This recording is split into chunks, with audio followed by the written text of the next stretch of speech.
Raffi Ahmad terancam miskin, tandanya sudah muncul di Amerika. Banyak orang bercita-cita menjadi influencer terkenal seperti YouTuber MrBeast, hingga TikToker Charli D'Amelio.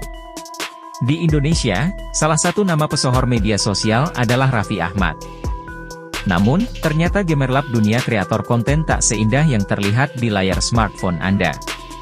Industri tersebut sudah makin sesak dan memunculkan persaingan sengit untuk mendapat cuan. Platform pun dilaporkan tak seroyal dulu memberikan komisi ke para kreator konten. Para brand kawakan juga lebih pilih-pilih untuk bekerja sama dengan influencer. Setidaknya begitu menurut laporan The Wall Street Journal. Salah satu contohnya adalah Clint Brantley yang merupakan kreator konten full-time sejak 3 tahun lalu. Brantley membagikan konten ke TikTok, YouTube, dan Twitch. Kebanyakan kontennya seputar tren yang berkaitan dengan game mobile Fortnite. Meski memiliki lebih dari 400.000 follower dengan rata-rata view pada kontennya lebih dari 100.000, penghasilan Brantley pada tahun lalu lebih kecil daripada gaji median tahunan pekerja full-time di AS pada 2023 sebesar 58.084 AS dolar atau 950 jutaan rupiah.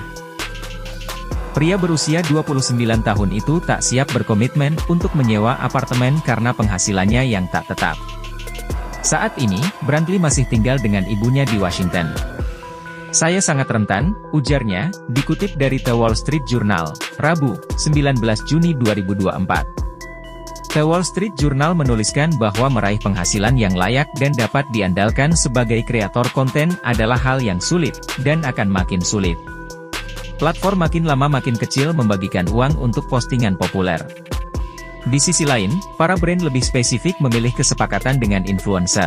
Kondisi ini diperparah dengan ancaman TikTok diblokir di AS pada 2025 mendatang.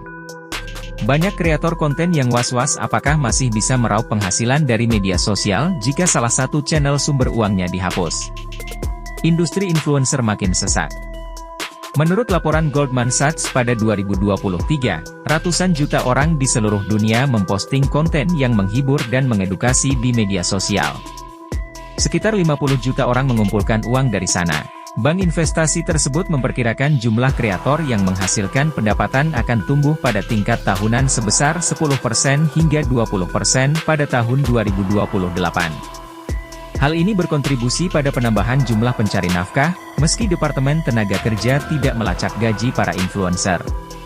Secara rata-rata, kreator konten butuh waktu bulanan bahkan tahunan untuk mengumpulkan pendapatan dari platform media sosial, kerja sama brand, hingga link afiliate.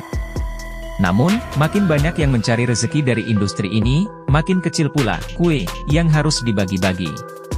Menurut Neorich, pada tahun lalu 48% influencer mengumpulkan kurang dari 15.000 AS dolar atau 245 jutaan rupiah. Hanya 14% yang mengumpulkan uang lebih dari 100.000 AS dolar atau 1,6 miliar rupiah. Ketimpangan pemasukan influencer ini ditentukan beberapa faktor. Misalnya apakah influencer bekerja secara full-time atau part-time, tipe konten yang dibagikan, hingga durasi mereka berkarir sebagai influencer. Beberapa orang yang terkenal saat pandemi COVID-19 dan fokus pada topik yang populer seperti fashion, investasi, dan hack gaya hidup, mengaku sangat terbantu karena momentumnya pas. Namun, di balik itu semua, kreator konten mengaku pekerjaan ini sangat menguras energi dan mental. Mereka harus selalu memikirkan konten apa yang akan disukai audiens dan mengambil momentum yang tepat. Influencer menghabiskan waktu berhari-hari untuk merencanakan konten, memproduksi, hingga melalui proses edit untuk diunggah ke media sosial. Mereka juga harus selalu berinteraksi dengan para fans untuk menjaga popularitas. Ini adalah pekerjaan yang sangat berat dibandingkan apa yang dikira kebanyakan orang, kata analis e-marketer, Jasmine Enberg. Kreator yang bisa hidup dengan menjadi influencer telah melakukan pekerjaan ini selama bertahun-tahun. Kebanyakan tak jadi besar dalam waktu singkat, kata analis tersebut. Terlebih lagi, para influencer yang bekerja secara mandiri tidak mendapatkan keuntungan seperti pekerja kantoran. Mereka tak mendapatkan jaminan kesehatan, uang pensiun, serta bonus tahunan. Di tengah inflasi dan ketidakpastian ekonomi, influencer menghadapi tekanan yang kian sulit untuk mengamankan keuangan mereka. Penghasilan dari platform makin kecil.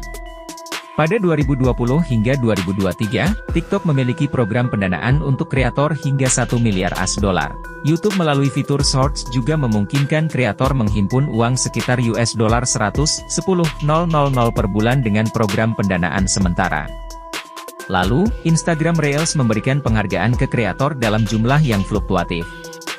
Bonus besar itu menjadi taktik agar makin banyak orang membuat konten di platform mereka.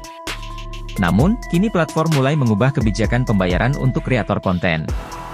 Ketentuan untuk penghasilan TikToker kini diperbanyak. Setidaknya harus memiliki 10.000 follower dengan view minimum 100.000 dalam sebulan. Instagram juga tengah menguji coba program Invitation Only, yang memberikan penghargaan uang bagi kreator yang membagikan Reels dan foto. YouTube memperkenalkan program pembagian uang iklan pada tahun lalu untuk kreator Shorts yang memiliki setidaknya 1.000 subscriber dan 10 juta view dalam 90 hari. Mereka akan diberikan pembagian pendapatan iklan 45% untuk konten yang mereka bagikan. Makin lama, TikToker mengaku makin susah cari duit. Salah satunya Ben Hyun yang mengatakan pada Maret lalu mendapatkan US$200.400 per 1 juta view. Namun, kini pendapatannya kian menurun meski followernya bertambah banyak hingga 2,9 juta. Ben Hyun mengaku kini hanya mendapat $120 untuk video yang menghimpun 10 juta view. Hal ini menunjukkan, meski influencer memiliki audiens banyak, tetap sulit untuk memonetisasinya jika hanya berharap pada pendapatan dari platform. Danisha Charter juga membagikan keresahan serupa. Ia mengatakan TikToknya memiliki 1,9 juta pengikut. Menurutnya, para konten kreator berhasil membuat audiens, ketagihan, di platform online dan mendatangkan pendapatan miliaran dolar AS ke TikTok dan kawan-kawan. Namun, bayaran untuk influencer tak setimpal. Ia mengaku mendapatkan pendapatan dari TikTok dengan total $12.000 US$. Untuk menambah pendapatan, ia memutuskan membuat merchandise dan mampu menghasilkan uang $5.000 US$ pada tahun lalu. Kreator harus dibayar adil dengan persentase yang sesuai dengan pendapatan yang diraih aplikasi, kata Charter. Harus ada transparansi soal bagaimana kami dibayar, dan kebijakannya harus konsisten, ia menyarankan.